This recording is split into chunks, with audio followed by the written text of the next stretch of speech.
Вот такой бальзамчик поможет вам очень быстро справиться с простудой. Он содержит в себе 97% натуральных компонентов, пихтовый растительный бальзам. Вот такой у него способ применения.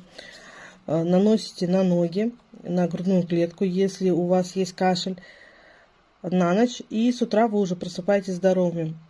Нас спасает не раз, всегда имеем дома, поэтому всем рекомендую, особенно в сезон простуд.